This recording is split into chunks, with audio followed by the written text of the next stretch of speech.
Le vamos a dar la bienvenida a nuestro invitado. Él es Eduardo Gamarra, que es profesor titular de Ciencias Políticas en el Departamento de Política y Relaciones Internacionales de la Universidad Internacional de Florida.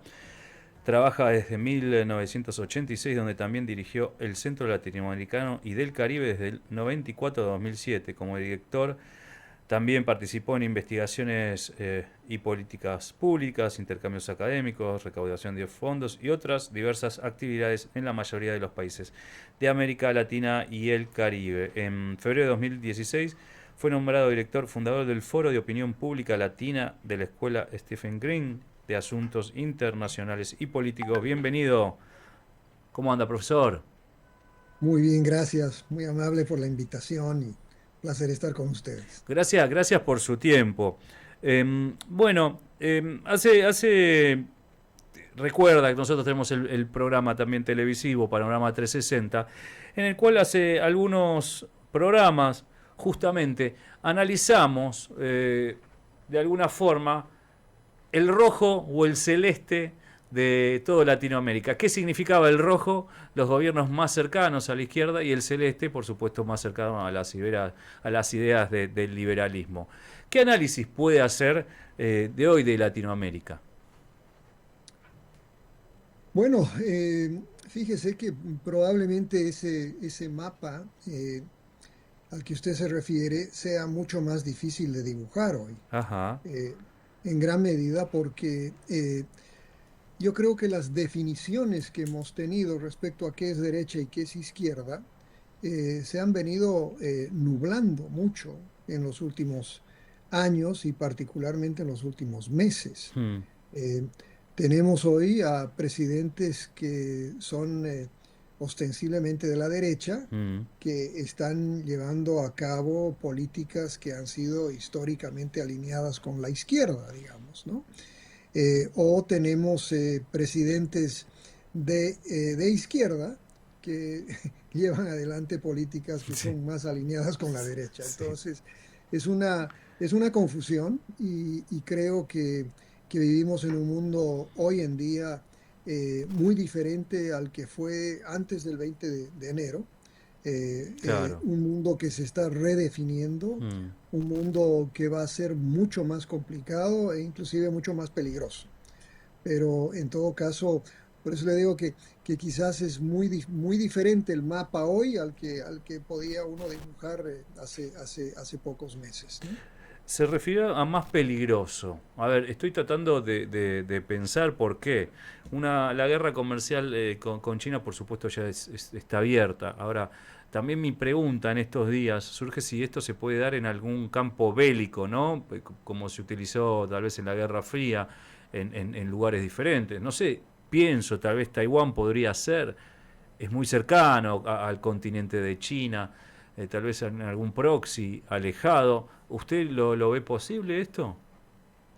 Bueno, por ejemplo, hablemos un poco del conflicto Ucrania-Rusia, Hmm. ¿no? Que es un conflicto donde muere gente todos los días, Sí, eh, un conflicto que no es de fácil solución, un conflicto donde hay un lado que activamente y nos hace recuerdo todos los días de que pueden usar así.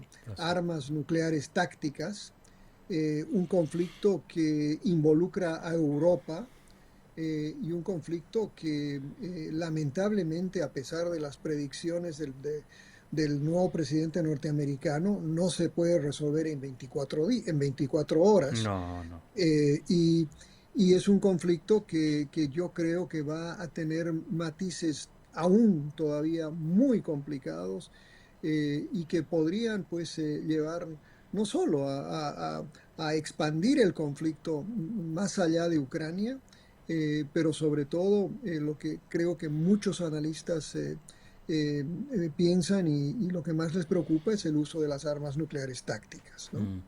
En cuanto a Donald Trump, ¿no? Podemos entender que con la sola presencia de él en el marco internacional puede darle a Estados Unidos una recuperación de su liderazgo regional, extranjero, en las diferentes regiones, o al contrario, él lo que puede meterse son en cuestiones puntuales, pero no después desplegar como lo hacía anteriormente Estados Unidos.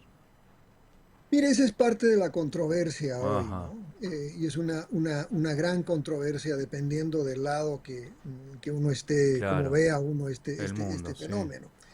Pero, por ejemplo, si vemos a Estados Unidos antes de la llegada de Donald Trump esta segunda vez, Mm, eh, Estados Unidos tenía, para bien o para mal, una de las mejores economías del mundo, con una tasa de crecimiento alto comparativamente hablando, una baja tasa de inflación, tenía pues la posibilidad de tener lo que los economistas llaman un soft landing, mm, en términos de no llegar a una recesión.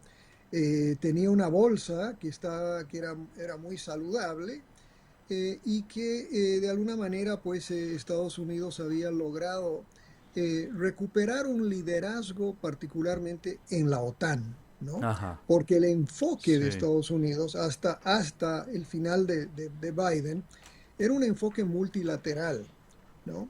Con una Mm, ideología, digamos, de impulsar la democracia liberal y representativa a lo largo y ancho del mundo.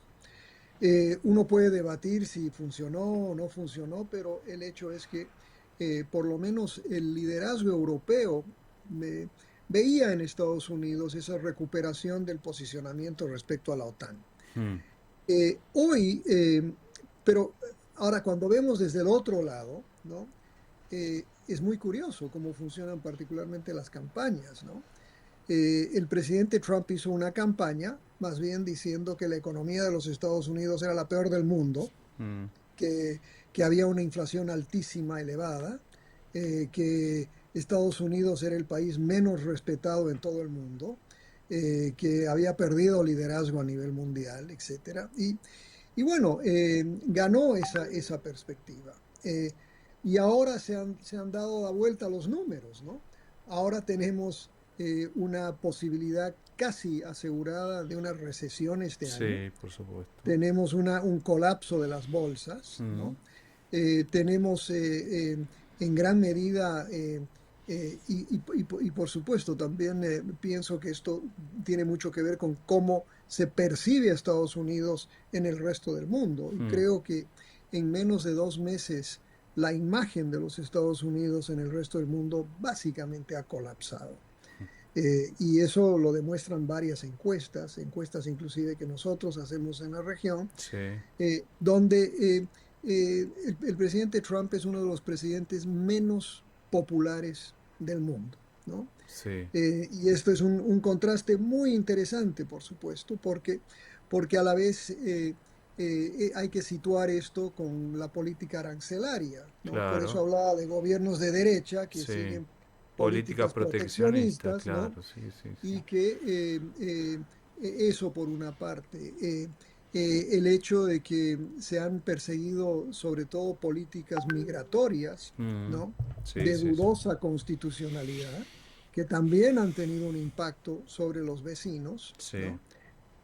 Y entonces, pues el debate es ese, ¿no? Y yo al menos pienso que primero es algo temprano claro, para. para evaluar, ¿no?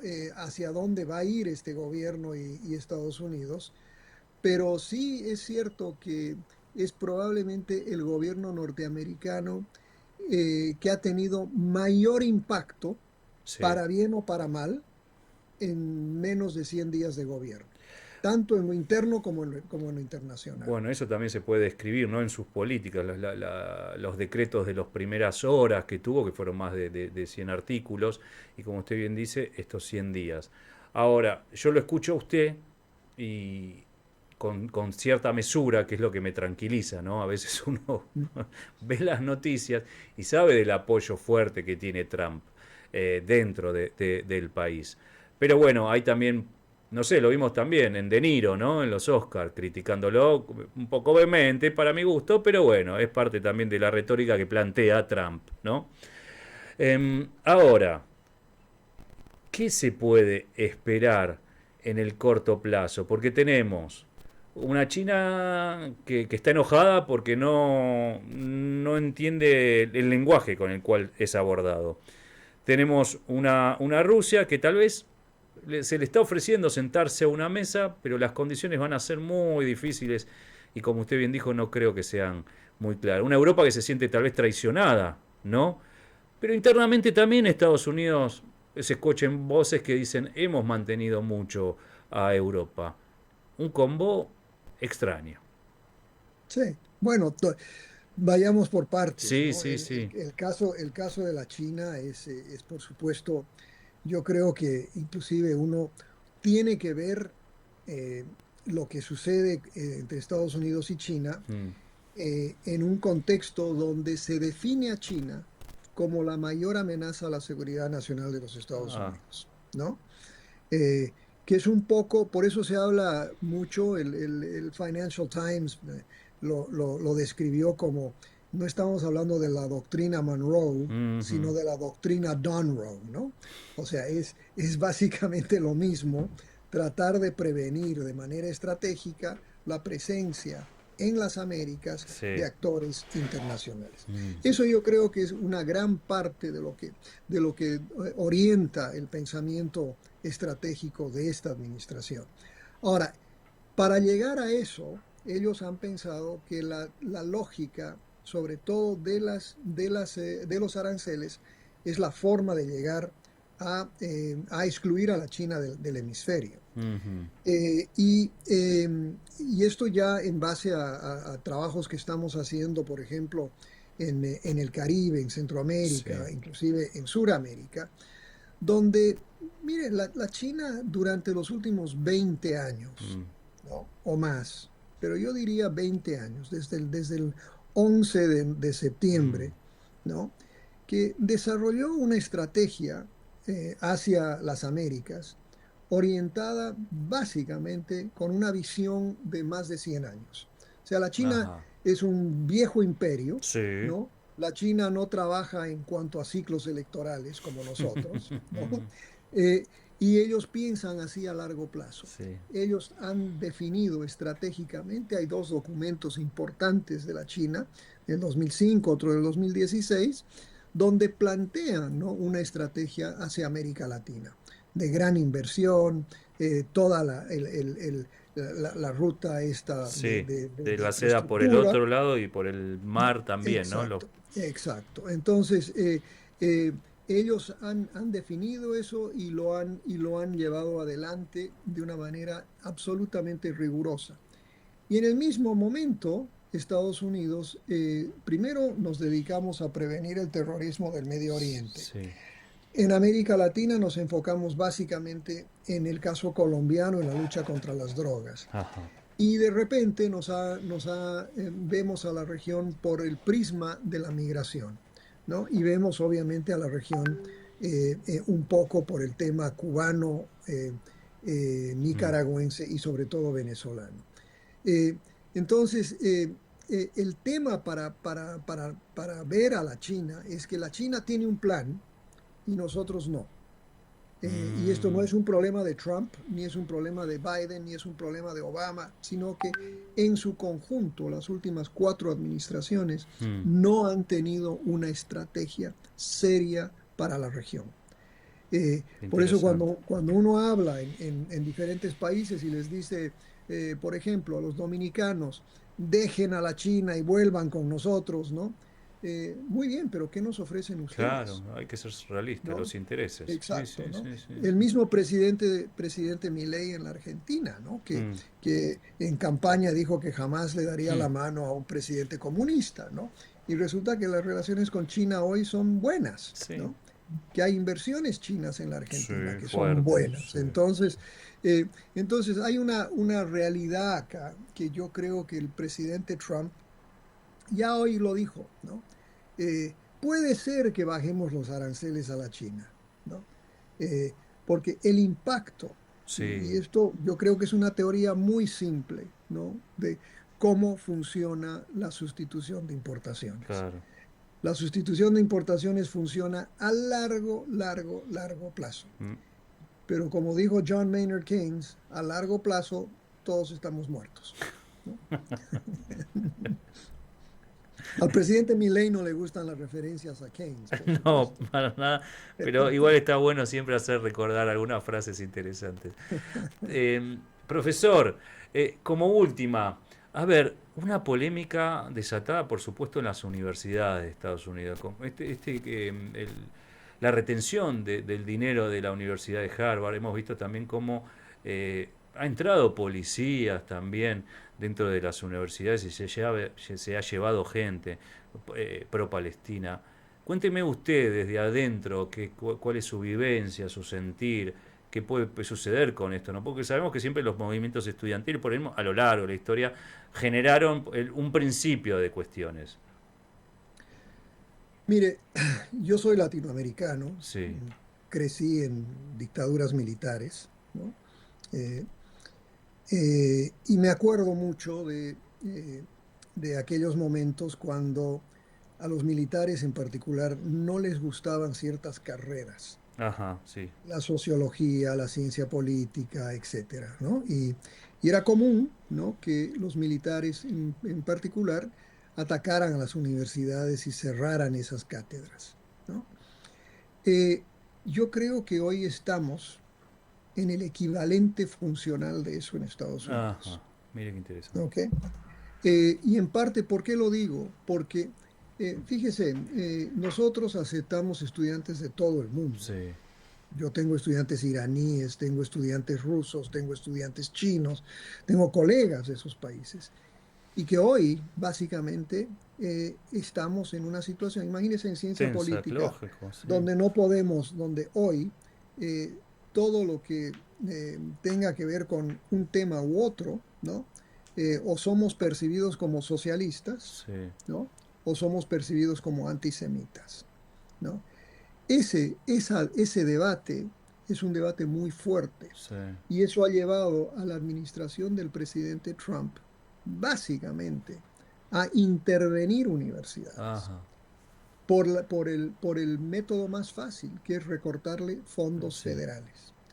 Ahora, debo mencionar que esos fondos no son fondos ¿Qué le eligió? que Es legal eso? Debe ser parte de- totalmente, además son fondos que esas universidades los ganaron de manera competitiva, sí, ¿no? Para investigación, desde medicina hasta ciencia política. De manera que están castigando a la investigación en este sí, país. sí, sí. Este país ha invertido en investigación mucho más que cualquier otro país del mundo. Está Por claro. eso las universidades atraían a lo mejor del mundo venía acá, ¿no? Hoy creo que este esfuerzo que están llevando adelante va a tener un impacto extraordinariamente negativo, Mm, no solo en Harvard, pero en las universidades a lo ancho y largo del país. En el caso nuestro, que somos una universidad pública, ¿no? Hemos tenido 21 estudiantes cuyas visas han sido revocadas. cancelada, sí, eso Ya. también se vio, sí. No sabemos por qué, no sabemos si fue porque eran antisemitas o eran socialistas o habían violado una regla de tránsito, Sí. ¿no? Pero el hecho es que ha creado un ambiente muy complejo, Ujú. muy difícil, y yo creo que en ese sentido, pues veamos que a dónde va Sí. la posición de Harvard, ¿no? Y si esto lleva pues a, a mermar un poco este embate contra la investigación, ¿no? Sí, bueno, primero el apoyo hacia las universidades. A mí me parece que la academia en realidad es eso, es un lugar donde tiene que haber debate, donde tiene que estar todos los discursos, más allá de que estemos o no de acuerdo. De ahí se generan, hasta se acuerdan las alianzas, porque como usted bien dijo, tiene alumnos de todo tipo de ciudadanía. ¿Dónde se encuentran? En esa universidad. Y después en 20 Exactamente. años, en 30 años también sean los que manejen sus países y se sienten en una mesa porque se conocen. Digo, es Exactamente. muy fácil, digo, como tirar, le decimos pochoclos, ¿no? Pochoclos al público, ¿no? Tirar estas medidas para que la gente se quede contenta, pero son profundas y hacen daño a largo plazo. Por lo menos Bueno, es lo que se... le Sí. digo solo una cosa en Mm, torno a lo que usted acaba de decir. Eh, en este país, hay un gran sentimiento hoy anti-intelectual, muy Ajá. fuerte. Se percibe a las universidades y a los profesores como privilegiados, parte de una élite, Ah, ¿no? Que está desconectada de la realidad norteamericana. Y eso es parcialmente cierto. La base de Donald Trump es una base, inclusive Hillary Clinton en un momento los calificó como los sin educación, los deleznables, los mm, desechables, no sé cómo los calificó ella, pero de una manera peyorativa. sí. Eh, pero esa es la mayoría de este país, como lo es la mayoría en la En todos mayoría los de países. nuestros países. Claro. No todos tienen el privilegio de ir a la universidad. Entonces, se ha creado esta lucha de clases, digamos, ¿no? Y las elecciones, pues, han ratificado eso, ¿no? Y yo creo que el presidente, sobre todo cuando uno ve por quién votaron los profesores universitarios en noviembre, más del 70% votó por Joe Biden, ¿no? Entonces, se ha llegado a politizar esto de tal manera que yo creo que, como le dije hace un momento, no es productivo para, para, para, para lo que ha sido este país. Sí, Y me hace, bueno, me recuerda mucho, ¿no? A esas violaciones del fuero universitario, de la autonomía universitaria, sí, sí, sí. ¿no? Por la que tanto lucharon, ¿no? Bueno, ustedes lo iniciaron en Córdoba, ¿no? Hace El tantos Córdoba, años. tal cual, los jóvenes. Bueno, gracias doctor por su tiempo. La verdad que Claro que sí. su sabiduría, su conocimiento y el campo, me interesó también el último tema, es interesante para hacer un análisis completo de lo que sucede en Estados Unidos. Le mando un abrazo enorme desde aquí. Igualmente, muchas gracias. Hasta luego. Hasta luego. Bueno, ¿qué perspectiva particular nos dio el profesor Gamarra desde Estados Unidos? Uno por las fotografías parece solamente violencia, ¿no? Que cuando los estados se meten en las universidades, pero esto está hablando de otro tipo de cambio, ¿no? De generar la violencia intrauniversitaria, donde los discursos diferentes desaparezcan. Y me parece que eso es donde se enriquece. Lo dije hoy, esos jóvenes que hoy estudian van a ser los que mañana se sienten representando a sus países y pueden traer cierta paz, digo, o conexiones o acuerdos.